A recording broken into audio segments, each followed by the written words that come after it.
My job is all about purpose. Just the ability to make a difference, to help someone be able to go home at the end of the day. My great-grandfather started the volunteer fire department in Springfield, Nebraska. My grandmother was a nurse. My uncle was a fire chief in Atlanta, Georgia. So somewhere down the line, it was my purpose to be doing this. Yeah, we're a family here. The data we get from Rapid SOS is life-saving.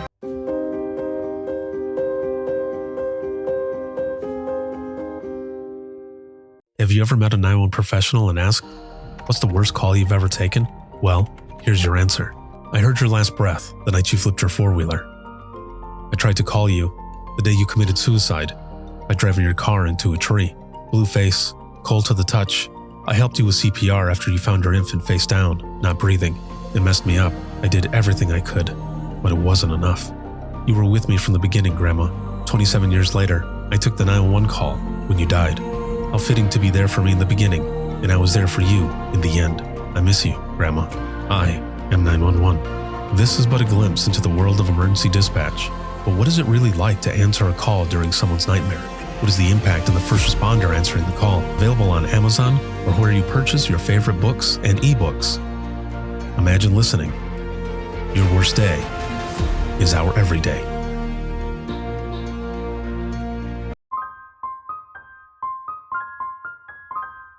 This is Jordan, and you're listening to the Code 7 Podcast Network.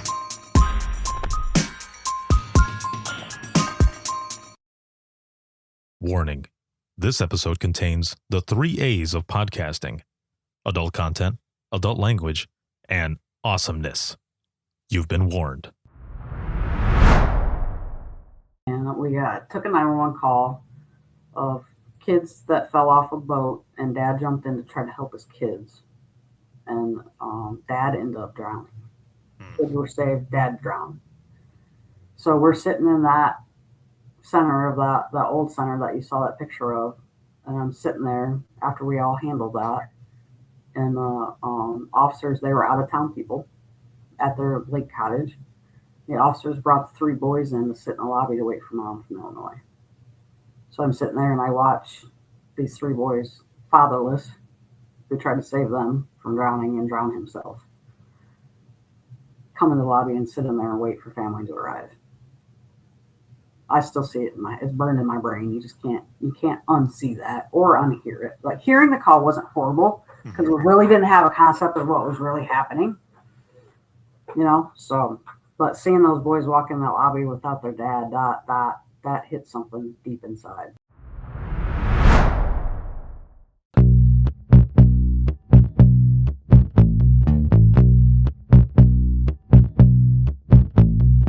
Welcome to Within the Trenches, true stories from the 911 dispatchers who live them.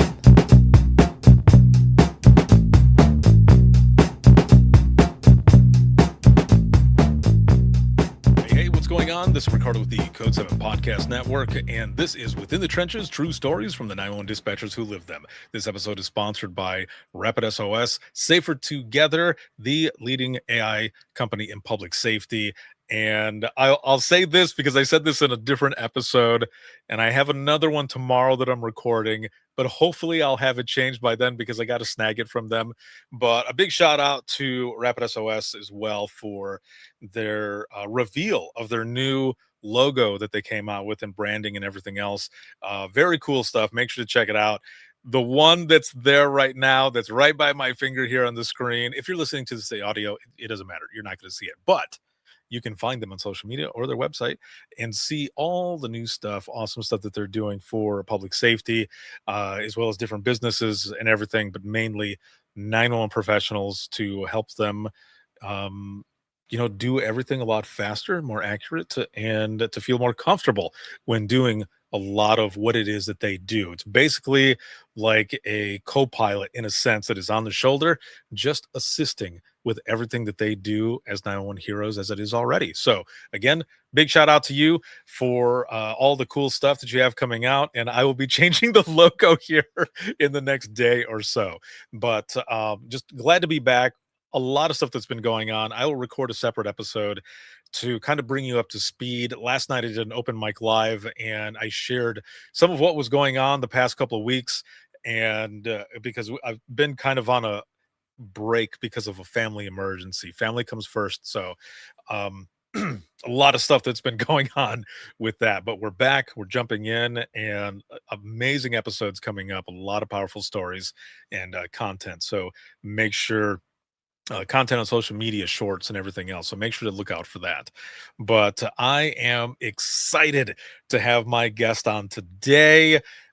We actually spent a lot of time together a few months back, a little more than a few months back, herself, as well as her entire crew, and a lot of different things that were going on. We'll touch on that a little bit as well. But I'm excited to have her on. And my guest is Jen, and she is a dispatch coordinator with Cass County Sheriff's Department out of my home state, Michigan. Oh, We love Michigan. yeah, that's how we're starting it. So how are you? How are you doing? I am good on this day. Well, excellent. I'm glad. So I will ask you right off the bat. Though, did you go to the National NENA conference? I did not. Oh, okay. I was gonna say, if you had, how did you feel going into the shoe? Because there were a lot of people that I saw. Because there's always been the rivalry, right, with Michigan and Ohio. So there Well, were. and Go I'm a ahead. Notre Dame fan, so I would have had my Notre Dame stuff on. Oh, okay. Well, so see, and that's the thing. There was a lot of people who were saying, we know that there's a rivalry, but like I'm this fan. So there were a lot of people that showed up at that community party, that big community party that Rapid SOS put on, that they were sporting their own colors. I definitely would have. Yes, I thought that was really cool because there was a lot of pictures that I saw where people were doing that, and I thought, you know what, do your thing, have fun out there. And from what it looks like, it was a huge success. A lot of people had fun. So, again, I'm glad to have you on here. I'm glad that we're recording, doing this, sharing your story and all, because as we were talking about right in the beginning, before we started recording, you have 29 years in public safety, and not just in public safety, but at the same agency. And there's not a lot of people who can say that. One, that they have that many years, and two, at the same agency. So I will just say, well done. Thank you. I'm super proud of that. You should be, because yeah, I mean, there is, and I'm sure there's a lot that goes into wanting to stay, because and I say that not just in the agency, but the people that you work with as well. Like there is, if I didn't have everything else that I started doing with advocacy for dispatchers, sharing their stories, mental health and wellness, all that stuff, I would probably still be over at Allegan County there in Michigan, because I loved the people that I was working with. And it, we had to work up to that spot, right? Because everybody goes through some growing pains. And, sometimes people don't always mesh together, but you start to learn from each other, you open up and everything else, and it changes that dynamic, and people want to stay. Yes. So for you, let's go back in time, 29 years ago. And how did you get in public safety to begin with? Do you come from a public safety family? Did you start out green, or did you have someone tell you, you know what, I think you would be great at this? Like, how did all of this start? So, growing up, my dad, every day, first thing in the morning, go downstairs, turn the stereo on, turn the scanner on. Every day, all day long. Radio's on, scanner's on. So I grew up listening to the scanner. And as I got older, I come from the small town of Edwardsburg, just south of where we're at now. But small town, and really nothing going on. There was no stoplight, no fast food, no nothing, right? So as I got older into my teens, actually became friends with the local police officers and got to know them. And then I went to college, you know, and all that. And I was just kind of stuck. And when I was in high school, I went to the area career center for television production. And I loved all the buttons and the lights and action and all that going on. So I always liked that. And then, so one of my police officer friends asked me, what do you think about dispatch?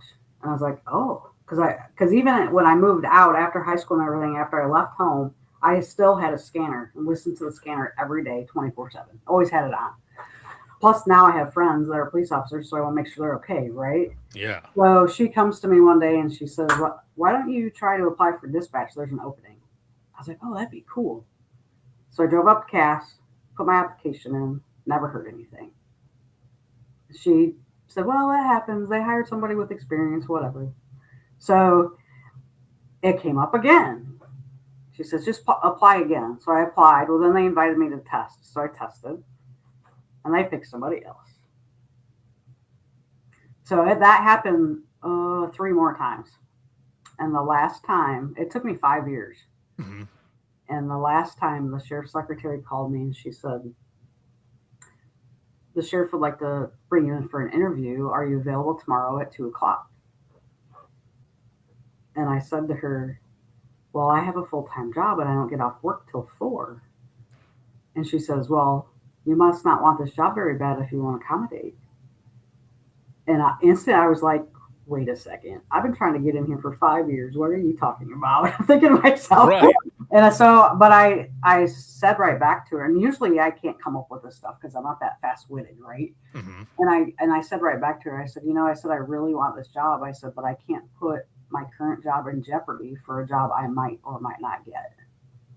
And she says, fair enough. How about 4:30? I said, well, if I can come in my steel-toed boots and work shirt, I can be there by 4:30. She says, okay, we'll see you tomorrow. And I was like, I hung up the phone and I was like, what the heck just happened? Now I have to apologize because I have to go in my work clothes, right? I can't even dress proper for this interview with the sheriff. So I get there the next day and he's sitting at the receptionist desk waiting for me as I walk in the front lobby. So, and then he lets me in through the secure door and he doesn't even take me to his office. We just sit there and talk. And he was like, well, when do you want to start? And I was like, really? And he says, yeah. And I said, well, I'll start tomorrow. And he's like, no, you have to give your employer proper notice. I said, okay, give me 2 weeks. I'll start in 2 weeks. So I did that. And June 23rd, 1997. What? Dang, June 23rd, 97. So you just had an anniversary. Wow. See, persistence. I mean, yeah.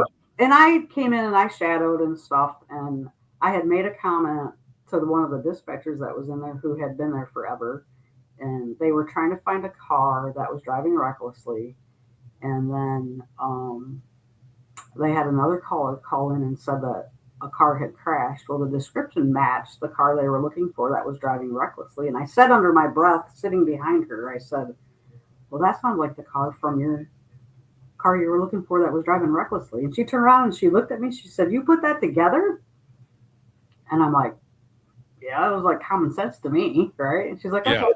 Well, then I found out later that she knew the sheriff very well, and she worked at the sheriff's office for a very long time. And apparently she wrote on a piece of paper, hire Jen, and walked outside to his office window and taped it to his window. Oh, man. So I had a little backing there from some of the employees. So that might have helped. I mean, yeah, no, that's pretty awesome, because then, they could go back to her and be like, so explain, is there an explanation? Or maybe they were just, that cool or whatever, because every center has like one person that one or two people that they really, like dial in with on a lot of different things. And that might have been that type of person where it's like, there's my seal of approval. Like, yes. Yeah. And they pretty much did what she said. So nice. Yeah. So you had that approval You put that stuff together and you're off to the races. Absolutely. And then my friend, the police officer friend, she said to me, "I'll never forget it." And I joke about it every once in a while when the timing's right, when you have the right moment. And she said to me, she said, "I just want you to know that I still want to be friends if this doesn't work out." Well, that's good. That is really awesome, and holy crap, how to start out as well. Now, I will ask people to um explain or describe rather when you're walking into the center what it looks like.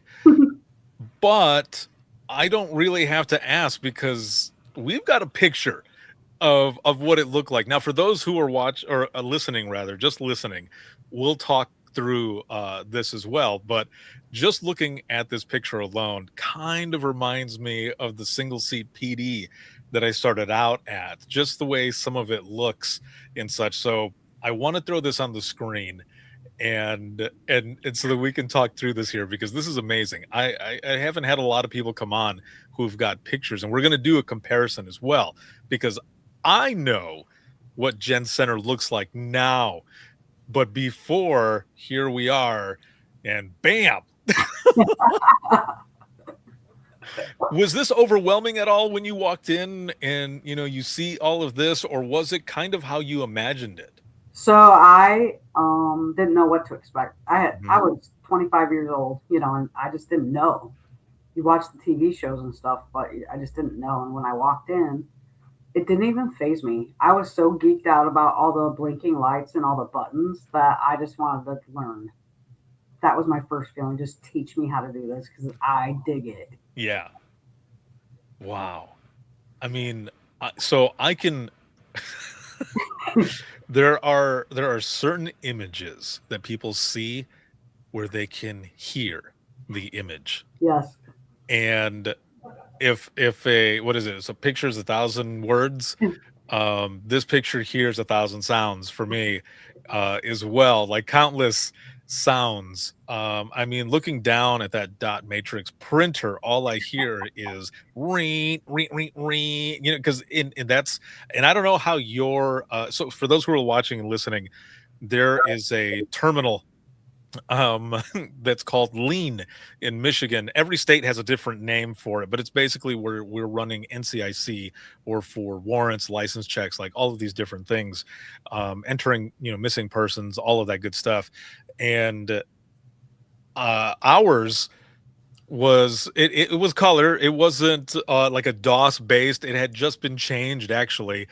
But the problem with that one, especially summertime, when I was doing my training, I'm working that lean terminal, and we've got a click it or ticket that's going on where people are getting pulled over like crazy, and you have someone who gets run through the system who's maybe a Mark Smith or James Smith, something that is a common name, and you've got 50 or 60 things that come up. The problem, though, with ours, at least, and that dot matrix printer is that you could not run a second person until all of that had run out. And the amount of paper that you had to go through to read. I mean, the officers would come up on the radio and say, Central, do you have any information? I'm standing here with this person. And you're just like, I'm trying. So for you, I mean, does any of that resonate? Absolutely. 100%, especially with the Smiths or the Johnsons. But we could run people one after the other, but we had to separate it after it got done printing. You still had to wait for it to all print. Yeah. And then you'd have to try to figure out where the stop was, so that you might as well just wait for it to get done printing and then run your next person. Right. Yeah. Jumbled up. Sometimes we would try to find a loophole on that, and we would turn the printer off because it would still print on the screen. But then if we had to print it out, we still had, like, if somebody got arrested or whatever, we would still have to print it out again. And then now you're behind even more. So it'd be like, there's no loophole. We just need to let it run. But so Ours for just those, automatically printed. We didn't stop it. We couldn't stop it. And we never saw anything on the screen. Ours just automatically printed every time. oh, all right, all right. So for everyone who's watching and listening, but especially watching, tell us what we're looking at right here. So this is the dispatch center, correct? Absolutely. And this is back in, I think this is 2003. Mm-hmm. 2 dispatch stations. And you have on the left, you see the keyboard about where your arrow is. You see that's the keyboard for the dispatch station 1. And then just above that would be the old Plectron radio system right Oh there. man. And that looks like it has a newer monitor on it, which was our DOS CAD system, black and green. Holy moly. Yeah. Yeah. And then in the middle, at the very top, was our weather. That's where we monitored weather. And This is then, crazy. yeah, in the middle was the lane terminal with the dot matrix printer below it. And you see all the sticky notes and papers stuck everywhere. Those are like record service phone numbers and Oh, no way. Okay. deer Yeah. kill lists and Johnny wants a deer if it gets hit, so call him first and stuff like that. This is Yeah. this is crazy. And then to the right, it's identical. So you got your Plectron and your CAD computer screen with the DOS CAD. And then that is a 911. That's 911 up there in the upper right-hand corner. You can't see it on the left because it's behind the wall. But that blue right there, I think it's a face. Yes. I remember that Yeah. from the I remember that from the PD that I used to work at in Florida. It was that exact same picture. Yes. Yep. And then Holy you see moly. the phone on that one too, all the way down. It looks like you've got your map over here with your ESNs maybe. Probably. We had maps stashed everywhere. And then behind the seat, so you see the fan, behind the glass was the sheriff's lobby. Oh, this is the lobby over here. Yeah. So anybody coming in, the public coming in. Interesting. It was funny though, because the phone out in the lobby rang into the jail, so we didn't have to answer that phone. This is crazy. So so especially for those who are watching right now, one of the things I mentioned just a moment ago is ESNs, your emergency services numbers. They would be on your county map, and or city, whatever it was that you were working, and but for us doing the county, we would have these different sections. There'd be different numbers, and for us, because it wasn't digital yet, we would open up the book really fast. We would have it there, and of course the more you do it, the more you memorize it, so you know which number. So let's just say the emergency services number is 123, and it's a section where just as an example for myself, Allegan Fire and Allegan EMS would go out to that, or another one would be Wayland Fire and Wayland EMS. It was just to break up the map in different sections so that you knew what was within it, but also who was going to be responding there, and also who was backup if you needed it. So yeah, there are always all kinds of maps, and I remember some of those maps would be like, we need to print out some new ones because these are looking a little tired. Yeah. Oh, what memories in this little room there. Yes. And it's funny, I just realized that the paper hanging next to the blind is the blueprint of the new dispatch center, the one that we're in now. Oh, no way. They're like giving us something to be excited for by hanging up the blueprint. Yeah, I just realized that. That's what that is. So if this picture is from 2003, then, and you had the blueprint out there, when did you move into the new one? 2004. Oh, okay. So it was just a year later. Yep. Oh, man. So whenever I have moved from a place, I will always stand there and just like remember different things that have happened wherever it was that I was at. Did you have any of those moments where you're just kind of standing in that room thinking, man, so many calls have been taken here, so many things have happened, or were you just like, later? So if you think about it, I only had like 6 or 7 years on the job, and I was like, peace out. It was hot in the summer and it was cold in the winter. And Oh, what they can't see is if you're looking at this picture and say you're standing there taking the picture, what's behind you is the jail control center. So you have jailers in and out all the time, and it was super loud and super annoying and oof. cramped and hot and cold, and it just was crazy. Yeah. And if you look where that blueprint is, there's another little computer screen there. Mm-hmm. Our fax machine was back there, and there was a chair there where a third person could log into Lean if somebody needed help.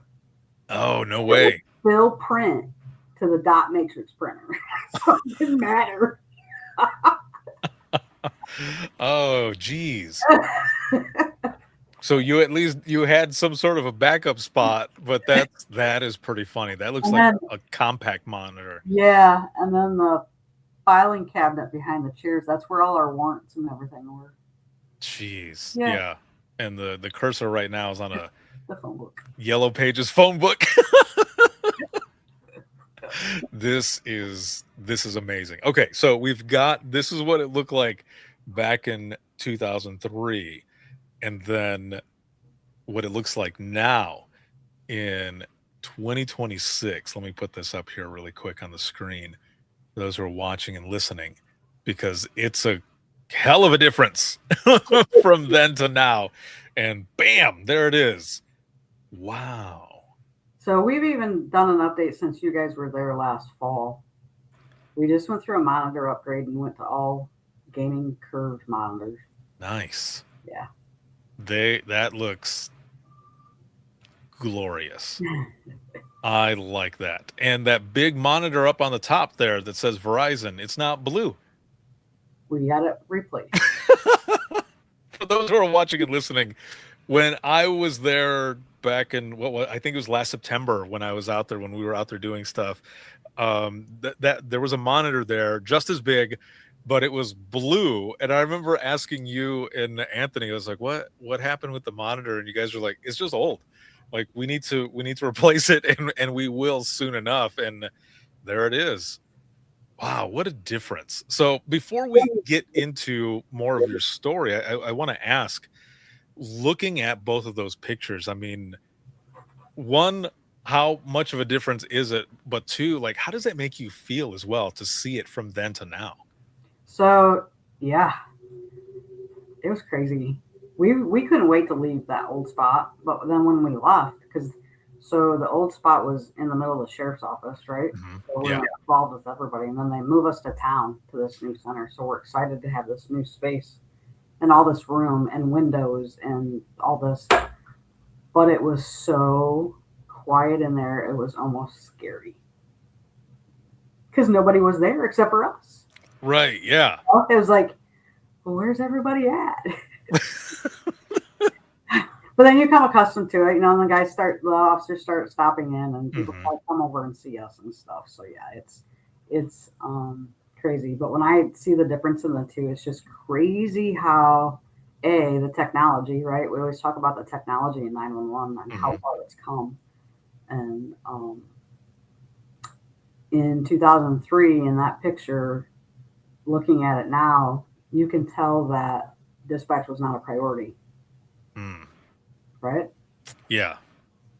And then you look at our center now, and it is, at least to the right people. Right. So. It definitely is. There's a lot that obviously has happened in those 29 years that have brought this profession into a spot where, people realize how important this profession is. And everything that we do, that we're not just answering the phone. And I mean, even in that picture from 2003, the amount of stuff that you're doing, right? That people have no idea.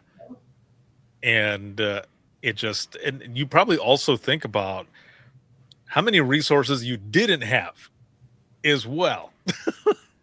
I've said it before, I'll say it again. I'm almost jealous of all the technology and resources the dispatchers have now, because I didn't have it back then when I was dispatching. Yes. But then, you forward thinking, and it's like, I use that to my advantage though, because when they're struggling, I can help them work through that because I've been there, right? Yes. Yes, exactly. And with that said, let's go back a little bit to when you're first starting out in that spot and you're going through your training. How long did the training last? Training. What do you Oh, mean? you're like, what was it? What do you mean training? For real. So I worked, I don't know, 3 or 4 days on the day shift with the same dispatcher that put the sign on the sheriff's window. We're sitting there. 911 rings. And she looks at me. She says, "You're up. Answer it." Really? She goes, "Don't let it ring through. Pick it up." She didn't tell me what I was supposed to say. So I answer it, and I go off the TV show. So I'm like, 911, what's your emergency? Because I didn't know what to say. Right. It was a hang up butt dial. So Oh, not butt dial because we didn't have butt dials back then, but it was a hang up. And that was a landline. So we could tell. And so she showed me what to look at, the address and all that. And she said, "Well, call them back, see what's going on." Okay. Because I'm like, what the hell's happening? Why am I doing this? I don't know what to do. right. But we did it, got through it, and it was fine. But I realize now that she was getting the scary part over with, and that's answering your first call, right? Right. So Yeah, I know the feeling. the same type of thing where, you're watching your trainer and they turn and they're like, "All right, it's your turn." And I remember feeling the same way. I'd been in there for 25 minutes and my trainer Harry is like, "All right, you got the next one." And I observed him take one. And then it's my turn and I'm freaking out. And mine was the same thing, but mine was 2001, so I had a butt dial. Mine was a butt dial, probably from like a brick Nokia phone or a Nextel, walkie-talkie phone or something. And the lady was just so, "I'm so sorry." And back of my head, I'm like, "No, yeah, you're good," because thank you. I was freaking out. Oh man, but it's sometimes it's different now, right? But you get thrown into it and you just start going, sometimes riffing, going on instinct and stuff. And I think that too is, at least back then, um how a lot of people just really knew that you were gonna make it, you were gonna be fine. By one of my trainers had the type of mentality of, "I'm gonna throw you in the water, you're gonna take in some water, but I'm not gonna let you drown." They were there. Now, I'm sure there's probably some trainers who are like, "We're just going to see how you do," but she was of the mindset that I'm still here, and but I'm not going to let you drown, and you're going to make it, and I appreciated that. That's how we train here too, because you have to get them through that. You have to get those new dispatchers through that fear. I lived it. It wasn't fun when I lived it, but after I lived it and after I got through it, I absolutely loved it. I still love it. Was there, because it's been different for a lot of people that I've spoken to, but was there a moment, whether it be a phone call or working with that specific person, that really solidified that, one, that you were that you were digging it, that you loved it, but two, that you had made the right decision? I don't think anything significant stands out. I was satisfied. How's that? I like that. I was satisfied. I was happy with what Yeah. I was proud of what I was doing.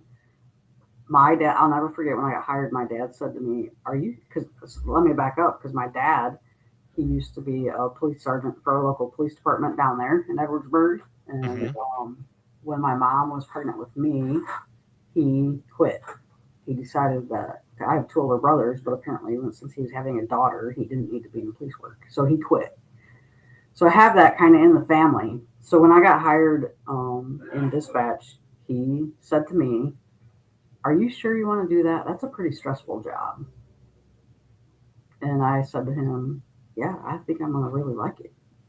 And looking back now and knowing how it used to be with police officers and dispatch, and how dispatch wasn't always respected by the officers, and then knowing that my dad said that to me, yeah, the officers cared. I don't care if they showed it or not, because if Yeah. he said that, he knew what they were doing up there and knew what they were doing. So, yeah, it's stressful. Are you sure you want to do this? And it was just, I didn't hesitate. It was absolutely, I can handle it, is what I said to him. Let's do it. So I love that. I love that there was that connection as well. That he, he felt it. He knew it. He knew a lot of things and wanted to give you a chance, but also maybe at the same time was like, let's see how much she wants this, right. in a way. And and here you are, you went in, you said you want to do this, and you kept going. Now, like, some of those earlier calls, do you remember some of those earlier ones? Because like I said, like you had that first one, they called on accident or whichever, but then you continue and you're taking some of those calls in the beginning, and sometimes with those are some big eye openers of what you're getting into. And I remember several, especially some of the funny ones too, where I was like, this really happens. Do you remember any of those earlier calls when you were first started out? So I have some that have stuck with me, and one of the very first bad ones that I took, that's what we call them now, right? The bad ones Yeah. was Cass County has a lot of lakes, so we have a lot of population in the summer, and we took a 911 call of kids that fell off a boat, and Dad jumped in to try to help his kids, and Dad ended up drowning. Kids were saved, Dad drowned. So we're sitting in that center of that old center that you saw that picture of, and I'm sitting there after we all handled that, and the officers, they were out of town people at their lake cottage. The officers brought the three boys in to sit in the lobby to wait for Mom from Illinois. So I'm sitting there and I watch these three boys, fatherless, who tried to save them from drowning and drown himself, come in the lobby and sit in there and wait for family to arrive. I still see it it's burned in my brain. You can't unsee that or unhear it. Like, hearing the call wasn't horrible because we really didn't have a concept of what was really happening, so, but seeing those boys walk in that lobby without their dad, that hit something deep inside.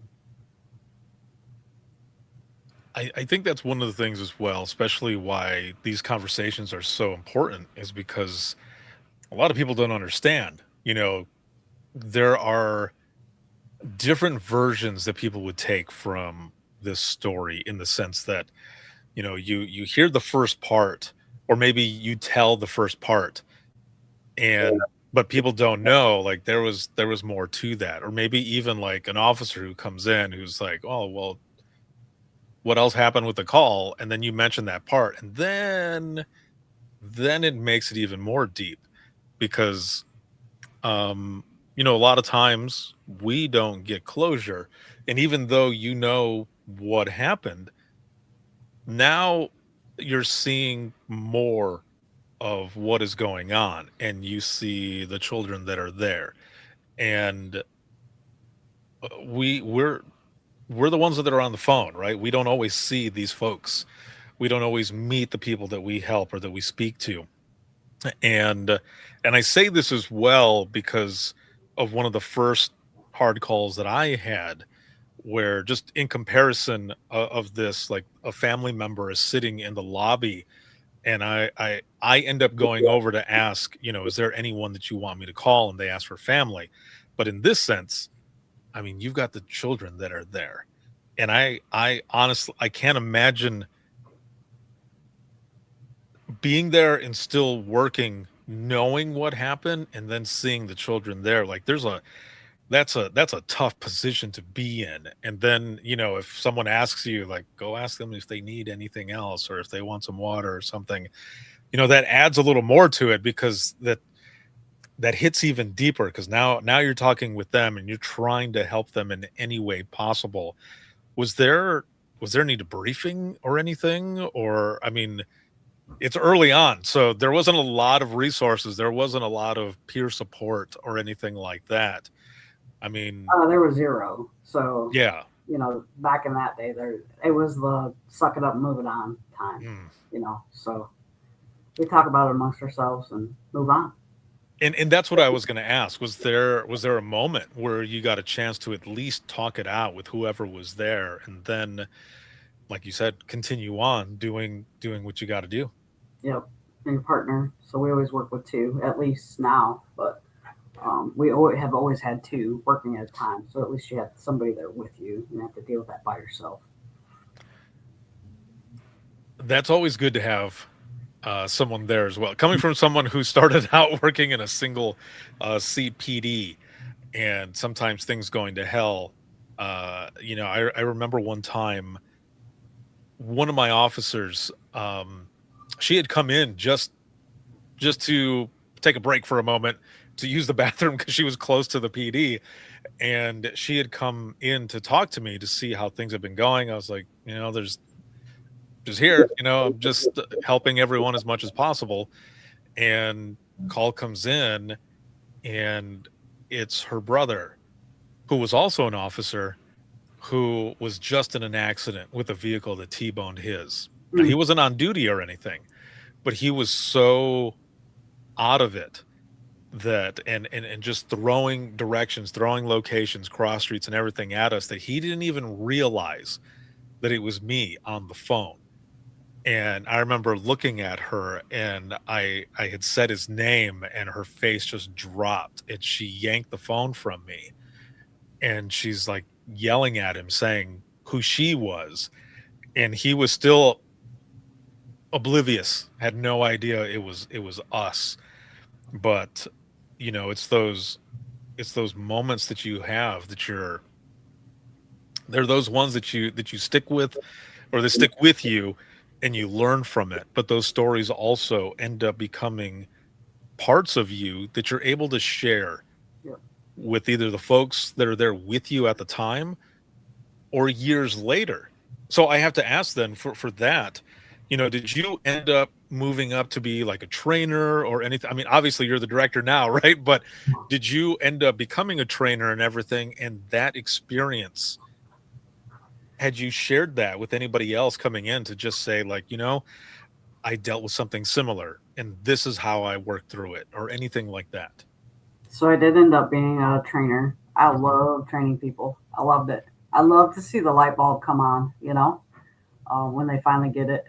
They cross that fence, because everybody hits a wall at some point, right? Yeah. You get over it and cross that fence, and then it's like, oh my gosh, they got it. Yes, it's that moment, right? You get all giddy. Yeah. So I have a few stories that I share with them, just to try to prepare them and maybe give them confidence in me, so that they would trust me, because I want to earn their trust too, so they believe me when I'm trying to explain things to them and show them how to do things. So I think that's super important, to share your stories to the new people so they understand that you do actually know what you're talking about. Sometimes it works, sometimes it doesn't. Right. Yeah. Yeah, no, exactly. And so how important do you feel it is to be able to connect that way, especially with those new folks that are coming in? Because you've been there before, how it is. And the fact that you love training, that tells me that, especially this person who put that sticky note on the window and everything, that they were, I would say, just hearing you talk about it and everything, and that person, that was an inspiration to become a trainer as well, because you get something from someone where you want to continue to pass on that type of legacy, because you want those folks to feel kind of what you felt as well, that made you feel comfortable and love what you do. Yeah, for sure. When we interview for dispatchers, we always ask them at the end if they have any questions for us, right? And when they say to me, tell me why you like what you do so much, I have to hold back. Otherwise the sheriff kicks me under the table, because I will get on my soapbox and tell them how much I love my job and why it's so important and what we do, right? And I said, and I love the whole behind the scenes thing. I don't need to be publicly praised. I don't need to be put on a trophy wall or whatever. I love the behind the scenes and kind of, I like being the unknown, but I want to be appreciated. You know what I mean? Yes. I don't need to be put out there in the spotlight, but appreciation is nice. And we get that here. So we're super happy about that. What would you say is a moment that you can remember out of all of these years that you've been in public safety, for you specifically, not just your crew, but for yourself, or maybe something that happened while you were working with your crew and stuff, but something that has been rewarding in this profession for you, or something that you're proud of? Knowing that we make a difference, or I make a difference every day. That's kind of the generic answer, but it's true, right? I actually saved a police officer's life one time, so that I am super proud of that. Obviously, it's one of those things that you hope never happens, but you hope when it does happen that you get the right outcome and that you know what to do, right? Yeah. And it actually happened while I was training somebody, so they got to see it firsthand on how that all went down. It almost scared her away, but she came back. So, Well, yeah, because probably the person's like, how am I going to live up? Like, how do I do this? right. Yeah. Right. And it was, and it was all about making I'm not about bragging, but it was all about making the right choices and right decisions when I did that night. And it did, so it saved the officer's life. So. See, and I love that as well, because a lot of times, and I tell people this, and I think I'm pretty sure I said this at the Michigan conference, this most recent one, when I was there doing the keynote, because a lot of times when we do something and someone gives us praise, because we feel that way, that we're like, oh, what is it that people usually say? I was just doing my job, right? Absolutely. Yeah, that's usually what people say. And I've taught a few classes where I would ask that question, like, what is something that you're proud of, or something that's been rewarding? And I remember this one girl specifically in North Carolina. She's like, Ricardo, I'm just here to put food on the table and pay my bills. I'm like, okay, and that's fine, to each their own. If that's your response, then more power to you. But out of all of these years, because I think she was going on like maybe 15 years or something like that. I said, all of those years though, there's not one thing. And she goes, no, there's nothing that I can think of. I do what I do. And there were two people who were sitting next to her who ended up saying, no, don't let her say that. She was trainer of the year. She was our trainer. And they were saying all of these things. And I look over at her and you can see that she's trying not to smile. And I said, listen, if you feel like you need permission to be proud of what you do, then I'll give you permission right now. Like, be proud of what you do, because not a lot of people can do this. And that's what I feel like sometimes. Like, sometimes we feel as though we need permission, but we need to normalize being proud of what we do, because again, not a lot of people can do this. And there are some extraordinary stories, just like what you were saying. You saved the life of an officer. It was all the things that just hit right. Everything that you were doing, it hit. It was that was meant for you to be there and to take that and to work with that officer. Because, not to say that anybody else would have not done a great job, but maybe there was something that you did or you've experienced that helped help that person more than somebody else who maybe didn't have whatever experience that is. Right. And so it's always good to hear these stories, and to hear people actually say that they're proud of certain calls or certain things that happen. So why do you think that some folks are just like that? Like, I was just doing my job, or that they're trying not to smile, but they really do want to smile and be proud of what they do? So I struggled with that for a long time. Mm-hmm. Not talking about the good stuff, not bragging for sake of lack of better words, right? Yeah. I think it's about being humble. I'm super humble. I don't want to brag. I don't want to come off as I'm bragging and I'm better than everybody, right? Yeah. When you get people like me like that, that's where it's coming from. It's not that they want to hide it or they don't want to talk about it. It's just, I want to do a good job. I want to do right by everybody and in the right way and just make sure everybody makes it home safe. And that's what we do, right? I don't need to brag about it, talk about it. I just want to do my job. That's what that's about. Be humble and do it because that's what we're here for. Exactly. I dig it. But do you feel too, in a way, that it is also important for us to have those moments where, like, yeah, like I did it Absolutely. or we did it. Absolutely. So I used to, when I was training, and if I had a trainee with me and they were like in the shadow phase and I was shadowing them and they're working with a partner Mm-hmm. and I don't know, maybe a pursuit or something happened and they totally rocked it. I would like celebrate with them, high five them, and be like, "You guys did amazing!" It was just so much fun to watch that all fall together and them do a great job.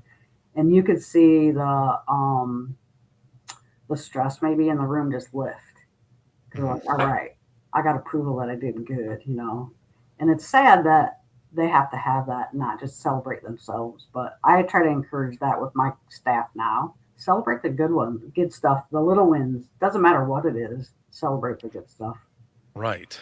Because sometimes those little things that may seem little are actually the biggest things to the person that is experiencing it. And just getting that recognition as well, that hey, we're here with you, you're one of us, like we got you. Right. And I can relate to that as well in a big way, because when I was working in Allegan, when I first started working there, they put me with the I will say the most seasoned ladies that worked there. But I remember someone saying, "You better be careful because they're going to rip you apart." And I was like, My girl. "What?" But it turned out to be completely different, because I went in wanting to learn, and I listened, and I was asking them questions, not like annoyingly asking them questions, but asking questions more so about their experience. And I think that also, because they were the most seasoned folks that were there, that also gave them that sense of worth because of everything that they've experienced. And they actually offered it up afterwards to just like show me the ropes. And I'm getting goosebumps right now talking about it. But it was probably one of the best times, was learning from all of them because of their combined experience. And I remember when I switched teams after that, people were like, "How'd it go?" And I was like, "That was amazing." They're like, "Really?" I was like, "No, it was." I did have one person jokingly tell me that if I was still taking extra notes while on a non-emergency line, they were going to pat me on my hand with a ruler. But because apparently that happened to them like years ago, by their trainer, but it never happened. But it was just one of the things that they would tell me, like, this is how we learned a little bit to not write anything. It was all typing because you had to be fast. And I was like, all right, I like my hands. Don't hit me. How important do you think it is for centers to kind of hone in and dial in on those more seasoned folks, but also when they're transitioning out? And the reason I ask about that part as well is because there are a lot of folks who, when they leave, sometimes people don't know who they are. And the reason I say that too is because I've had a couple of friends who have told me, when I transitioned out of dispatch, whether it be to a different center or a different position rather, or on the private side of 911, or leaving just 911 completely, retiring out, they had to learn how to feel again. Others have said, I didn't know kind of my identity, but I had all of this experience and I wanted to put it somewhere. Like, what are your thoughts on that? So I've been reading about that because I'm planning on exiting in the next year. So been trying to prepare myself for that. Yeah. We just had one retire, and I worked with him for a very long time. We lose our feelings because we get so numb to it. We have to, in the moment, take what's going on, deal with it, move on, get the next call. I think it's important as leaders. I think it's important to keep checking in with your people, no matter how many years they have.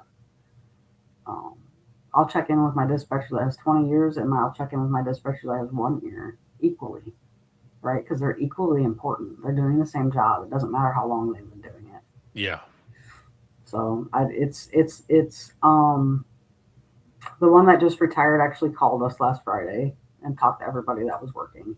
So it'll be different because then you're cut off, right? Everything goes away. All the noise is gone. Yeah. So used to the noise, my phone ringing all the time, checking my email all the time, checking my text messages all the time because somebody might need me at work. And then that's going to just be gone. Yeah. And the other reason I asked too is because of what you just mentioned right there with the silence. I've had a few friends who have reached out within just this year who have just sent messages saying, how do you get used to the silence? How do you get used to not hearing the noise anymore? And we had a few conversations because this is a topic that a lot of people are talking about. How do you figure that piece out? And I mean, I went through it as well. That first week that I was done, I mean, the first day that I wasn't in dispatch anymore, I was sitting at my computer and I remember grabbing a scrap piece of paper and a pen.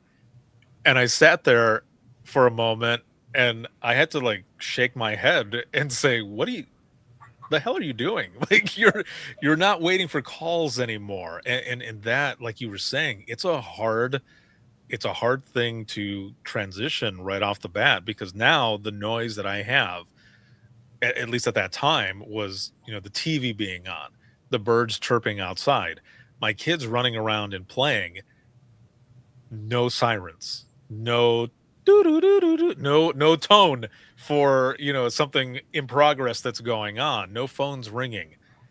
And I just kind of sat there like, what do I do? It's a hard thing. And that's why I ask as well, like, how important is it to also, keep in touch with these folks when they transition out, whether it be in the beginning, months from now, or whichever, because some of them have so much knowledge of certain things that, and they want to still feel that worth too. So, how do you find the balance? What do you do in that situation? Yeah, contact. I caught myself telling my people I was frustrated. I don't even know what happened. That's how stupid it was. But I was frustrated, and I said to them, communication is our job. Why can't we do that internally? What's happening that we can't talk to each other? And that should be continuing whether they're here or not. So I think as a whole, we do pretty well with that now. And our one that just retired, I'm sure we will never stop hearing from him. So. And that's a good thing. I mean, that's awesome because, there might be a moment where he calls and you're like, actually, you could answer this question because I know you've dealt with this or whatever. And then bam, there you go. You get what you need. And that person also gets that kind of satisfaction. Like, I still got it, in a way. Right. And my predecessor, I had to call him a couple times after he left. And it was funny because it was like 6 months after he left, and I called him and I'm like, I need you to dig deep in your brain and try to remember this for me. I had a question about, I don't even remember what it was. It might have been one of our applications or something to the state, right? And he's like, oh, I don't know, but I can tell you who to call.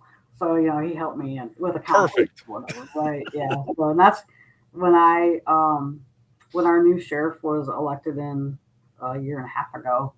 He did one-on-ones with everybody, and we were doing our one-on-one, and I I looked at him and I said, I'm going to give you the longest notice anybody will ever give you. I'm giving you 3 years and I'm leaving.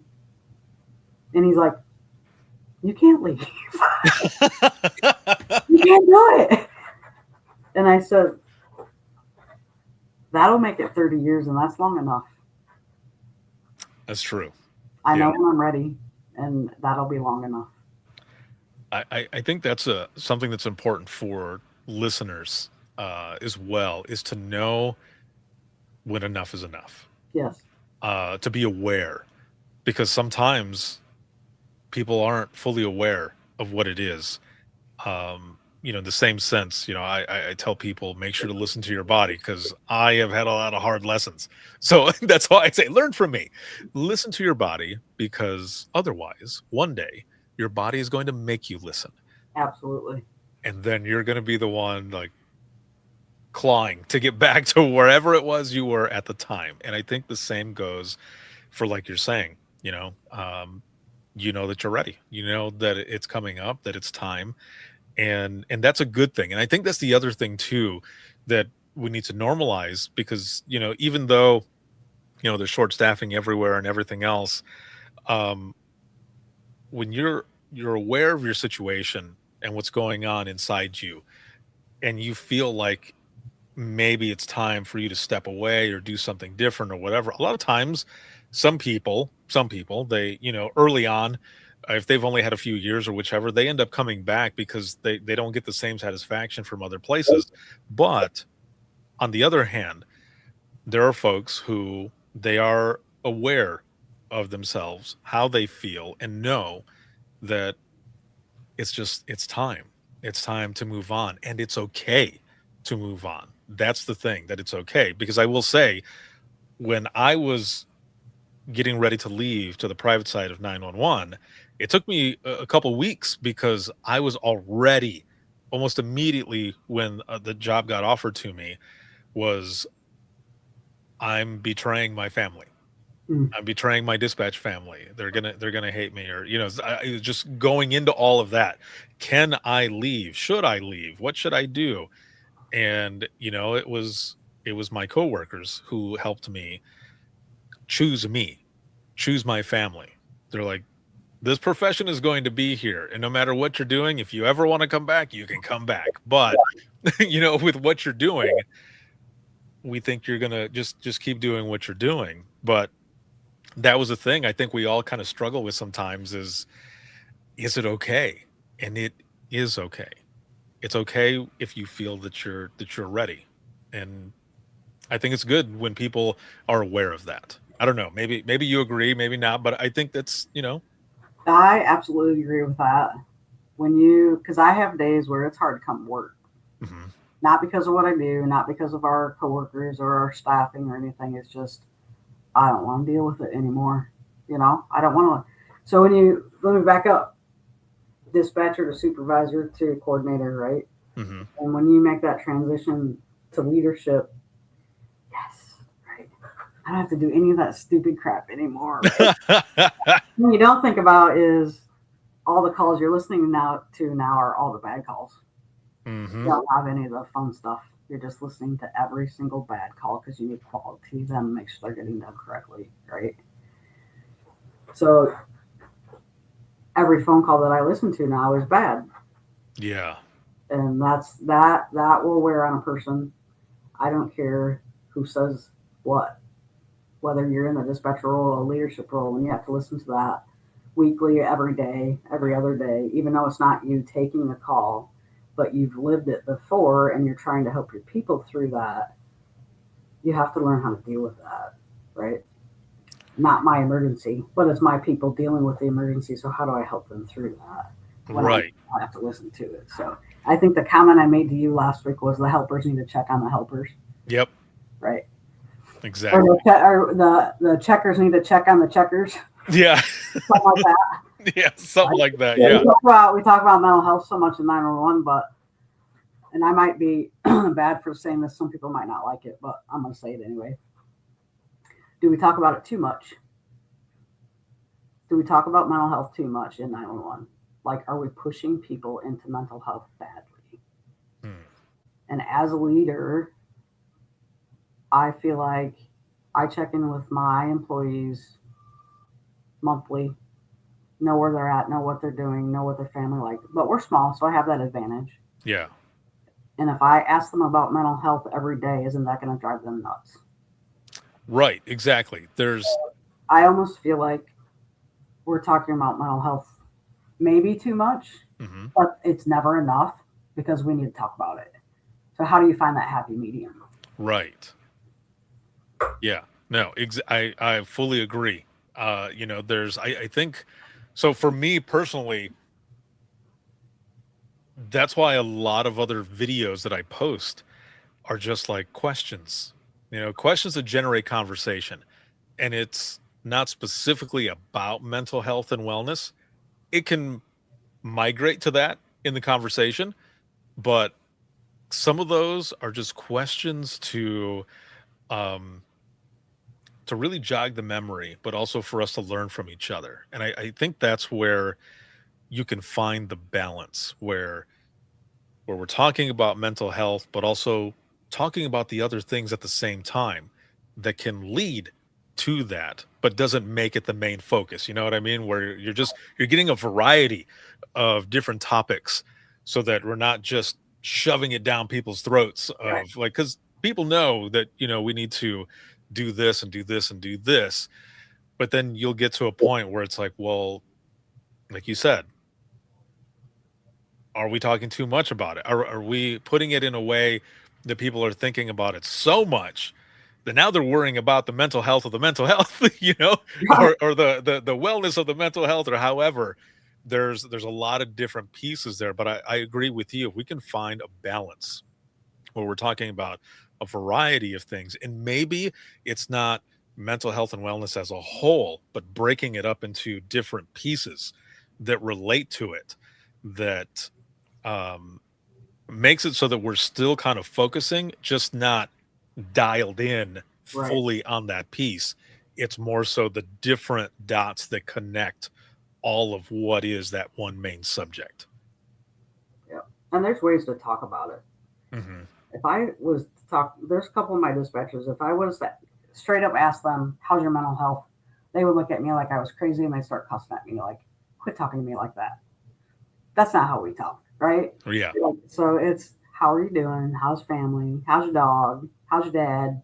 Stuff like that. That's how I talk Right. about mental health with them, because then I can just get the story instead of just saying, how's your mental health?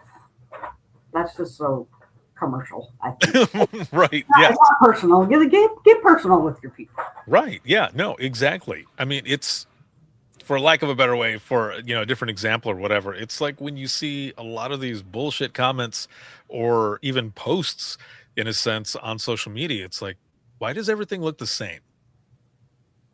Like, everything seems to look the same. Why not personalize it? And that's what I mean. It's not having the same cookie cutter thing to say. Right. It's personalizing it in a way where you can reach every individual, especially like you're saying in your center. You're asking people specifically about how they're feeling. It's not a blanket. You're doing it personally, because also for that person, I mean, they're going to know, they're going to feel like, oh, this is like an email. Like, this is just a template that you're giving me face to face, where if you're asking, how's the family, or, if you knew that they were going out to, I don't know, let's say recital or something like that, it's like, how did that go? You're really reaching in, and it's the humanity piece of it. For sure. They're people too. Yeah, exactly. We're not robots, man. Right. So Absolutely. I love that. It's the humanity piece. It's just keeping it that way, in that sense, and I love that. As we go into the wrap up of this, because I could talk to you forever. We've been talking over an hour now, Okay. and it has been so much fun. It doesn't even feel like it's been that long. But I just wanted to touch on really quick, just to kind of get your thoughts again, even though I know personally because we've talked about it, but back in September, Oh, Rapid SOS was out at your center with your folks, and they filmed a short documentary type film on a call that happened out there. And I got to be out there to do some recording of myself, some filming that I did on my own for not just in partnership with them, but through the podcast to kind of show some behind the scenes of stuff that was going on as well. Ultimately, it was named 13 Seconds. And it had to do with a crash. It had to do with the driver getting pulled out and everything. I mean, all of these different things. I mean, your people jumping in right off the bat, all of this stuff that happened. And it kind of started with you. And I can see it on your face. You're like, damn it, Ricardo, are you serious? You're calling me out. But I mean, it's funny though, because, and that's why I bring it up that way, because whenever I hear you talk about it, your response was like, I don't know what I did. I think is what you told your people or something. They're like, I did something. I did something. That's what it was. Right. And it was basically you reached out and said, we've got something. Share the story. Mm-hmm. And I actually submitted it like a month after it happened because I was like, oh my gosh, I need to share this. This is cool. And I wrote up a recommendation of accommodation for the dispatchers to the sheriff and then the police chief where the incident occurred, because we dispatched for the whole county. Mm-hmm. The police chief included one of our dispatchers in the life-saving awards at his township meeting. So that was nice. But I wrote that to the sheriff, and then I'm sitting here one day and I'm actually going through the timeline and I'm like, man, she saved this guy's life, because if she wouldn't have caught on with the Rapid SOS location and where it was at and da-da-da-da-da-da, it would have been another minute or so. And by the time they got there, that guy would have died. I'm thinking this through in my brain, right? And I'm like, I have to share this. I know the Rapids got this share something. And so I searched and I couldn't find it. Finally, I found it. And I shared the story. And then Keely called and she asked me to tell her the story again. So I told it to her over the phone. And I really just wanted some swag for my people. Honestly, just wanted some shirts and maybe some stress balls or some pins or, child's coins, something for them to hand out, because it was cool, because the Rapid SOS was the reason that gentleman lived and I was his dispatcher. But and it turned into this documentary that they made, and I'm super proud of them for that. I just think it's great that it happened. I told when Keely called me and said, how do you feel about this? And told me what their plan was and what they'd like to do and blah, blah, blah. And I'm like, oh, I'm going to have to get the sheriff's approval. Anyway, she's like, yeah, absolutely. Let me know when you talk to him. I'm like, okay. So first, the two dispatchers that were involved in that call were here. So I walked out there and I said, nothing was happening. So I said to them, I said, I kind of did something. And they both looked at me like, what? Because, they're fairly new. They were a year, 2 years in. Yeah. And I'm confessing that I did something to them, right? What's your boss confessing to these people, right? They look at me and they're like, well, okay, what'd you do? And I'm like, well, that call where you guys saved that guy's life on May Street? And they're like, well, yeah. I was like, well, I contacted Rapid SOS and I kind of wanted to get you some swag, like some shirts and stuff. They're like, oh, cool. Yeah, we'd like a shirt. I'm like, well, I kind of want to do this. How do you feel about that? And they're like, at first, Janie, she says, absolutely not. And I looked at her like, oh, no. And Nate's like, well, I'll think about it. Like, what's wrong with you guys? I'm super excited for them, because this is like cool. They get to tell their story and show what they do, right? Yeah. So I let them think about it for about 20 minutes. And then I talked to them and I said, look, this is what it's about. I said, I know you guys are humble and that's why you don't want to do it. I said, it's not about you, even though it is, if that makes sense. I said, it's about 911 and what we do. I said, this is your opportunity to show the world what we're doing. And we get to do it here from Cass County because they want to do this. And they're like, well, since you put it that way, yeah, I guess we'll do it. It sounds like fun. Yeah. So then I had to call sheriff, and like he answered, which I was shocked. And he answered, and I said, I did something. And he's like, oh, what'd you do? So I went through the whole spiel with him, and he's like, what about legal trouble? I'm like, no, we don't have to worry about that. They got the bases covered. He's like, are you sure? Because he didn't know who Rabbit SOS was, because he just kind of lets us do our thing. And Yeah. I'll call if I need help, right? He says, okay. He says, just make sure the only people that are involved that want to be involved. I'm like, okay, so I'm good to move forward with this documentary thing. He's like, yeah, go ahead. Just keep me in the loop. Like, okay, cool, thanks. So then it turned into this whole reunion lunch and then the documentary. And yeah, it was a cool thing to experience. And that's why I told the sheriff, I said, Nate and Janie are never going to be able to experience anything like this again, probably in their whole career. Yeah. Why not let this happen? And he's like, absolutely, you're right. Let's do it. So it was one of the coolest things, even on my end, to experience, just being there with all of you, hearing the story, seeing the reunion, hearing the gentleman tell both of them, that he thanks them for helping save his life. I mean, when Janie walked up to him, and I have it on film, he says, were you the one? Were you the one who heard me?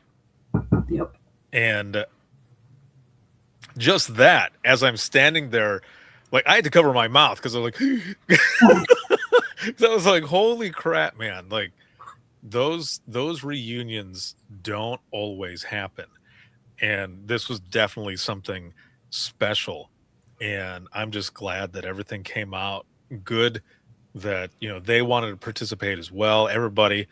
And just the way it happened, it was a cool few days that we were there. And I had some recordings and a few other things that I was doing. And I remember I was getting messages from Keely on the filming and everything that was going on. And she was sending me pictures like, holy crap, like they're going all out.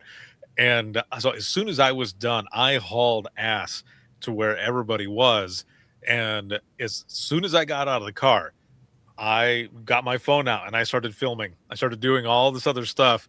And I remember someone asked her, like, where are you going? And I said, I'm with them. And they're like, oh, okay. And I kept going. And I walked up right as the wrap photo was happening. But, I was there in your center when they were doing all the filming and everything. And I just thought, man, what a cool thing to not just experience, but also, that all of you and your story, your crew, just for everyone to experience and know that you're not just answering the phone, that there is so much more to it. And that is just part of your center's story and identity now. Like that is awesome. And again, congratulations just on everything. It was really cool. It was really cool. And it was a great experience for me too. It was to see them experience that was a super proud moment for me as a leader, to be able to get them to be able to do that and allow them to do that, for lack of better terms, allow. Mm-hmm. And like I told the sheriff, we'll probably never have this opportunity ever again in my career. We have to let this happen. Have to do this. And I think even if he said no, I probably would have said yes and still try to talk him into it regardless.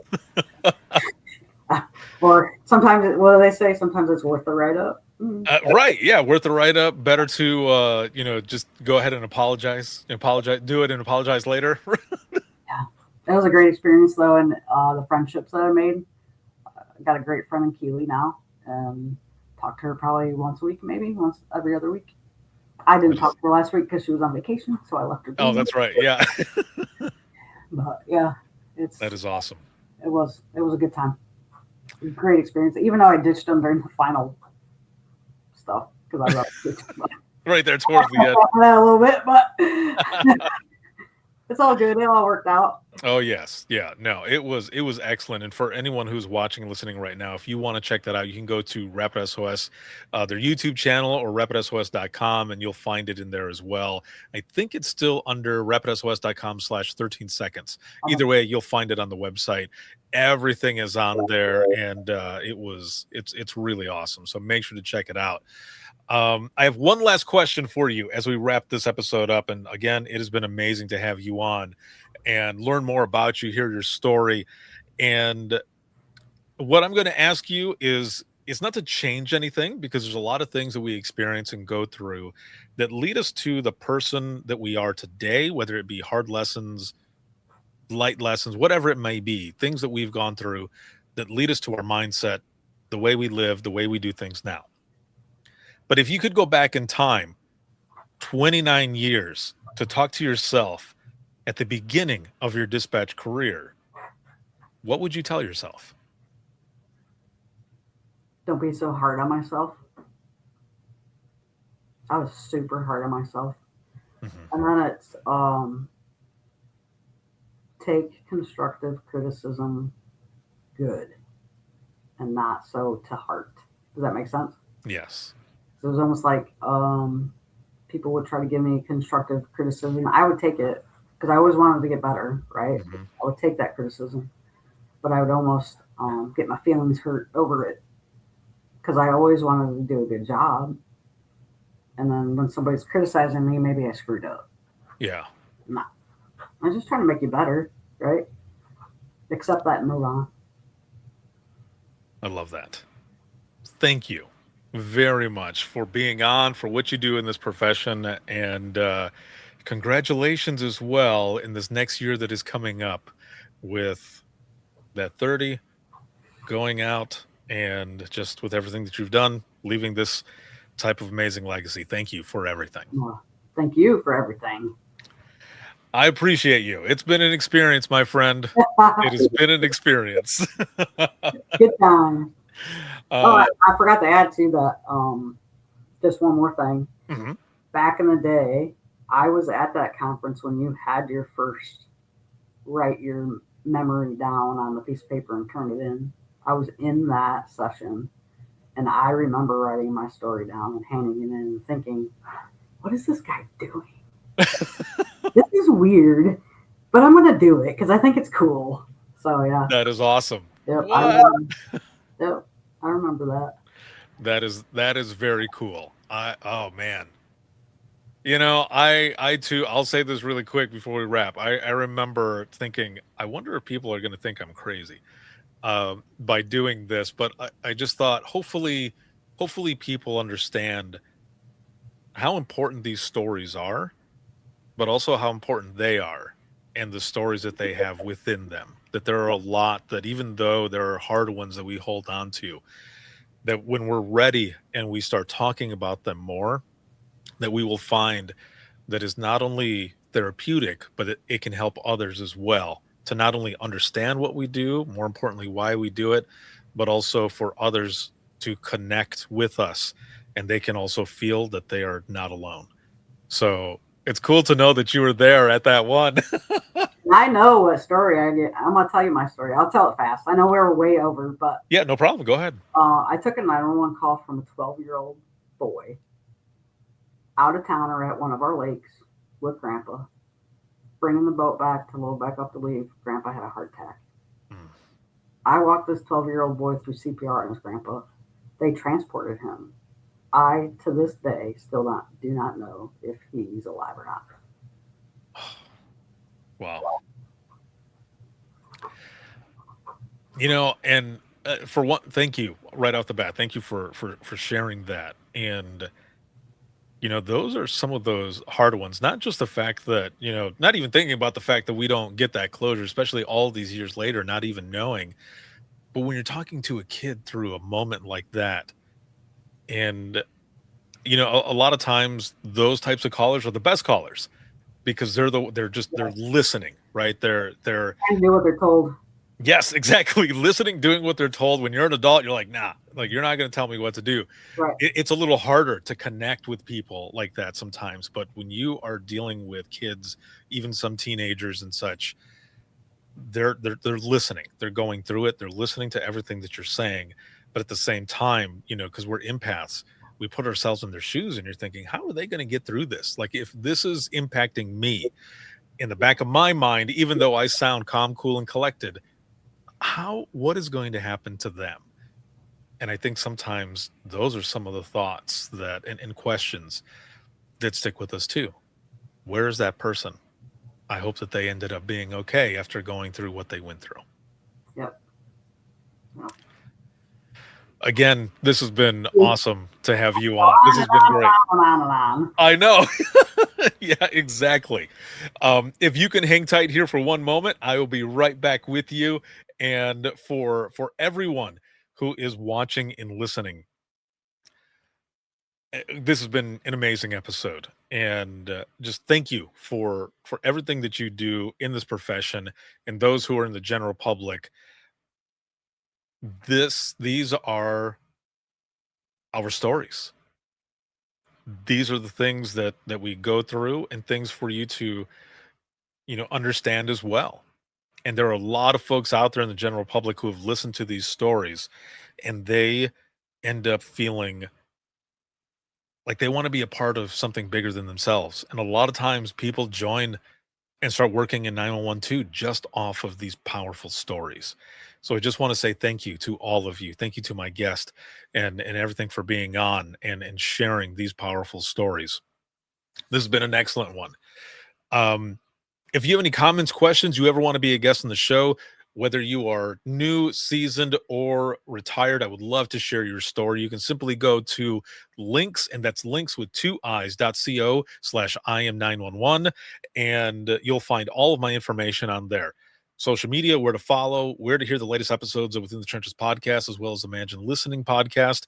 The link on there to set up an episode with me, and it's connected to my calendar, so we're able to connect with all of that there. I record on Mondays and Tuesdays, and if you are looking for the Trenches community, there's a free link on there too that you can check out, where you can purchase the Imagine Listening books, volume 1 as well as 2. And I am also working on the audiobook for Imagine Listening volume 2, and then working on the 10-year anniversary of the IM911 movement, which is coming up next month, August 24th. And a lot of stuff that's going to be going on, but still, from now till then, sharing stories behind the scenes, all of these different things that are going on. So make sure to look out for that, as well as podcast or dispatch merch. You can find that all again on links with 2eyes.co/IM911.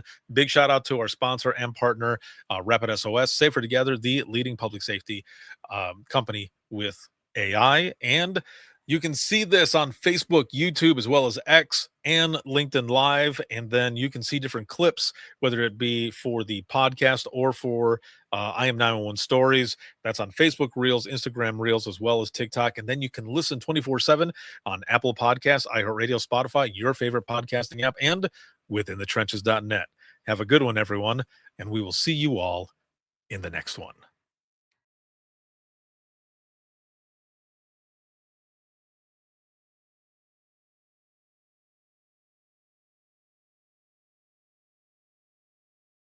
Imagine listening to someone's worst day every single day. Imagine listening as someone experiences life, through their worst nightmare to the miracle of birth or a life saved. I'm Ricardo Martinez, a former 911 dispatcher, and for years, I've been recording the voices of a hidden world, ours. I've provided a space for 911 dispatchers to share their powerful stories. It started as a peer support session and continues. Dispatchers sitting together, sharing out loud, or writing down what they couldn't say. Some stories will grip you. Stories of heartbreak, resilience, and calls that haunt us long after the line goes quiet. But Imagine Listening is more than heavy emotion. It's about healing. It's about laughing through the chaos, lifting each other up, and reminding the world that dispatchers are human too. The lighthearted will balance the heavy. Experience the power of storytelling, a podcast for the thin gold line and those who want to understand it. This is Imagine Listening. Your worst day is our everyday. Subscribe now wherever you listen to your favorite podcasts.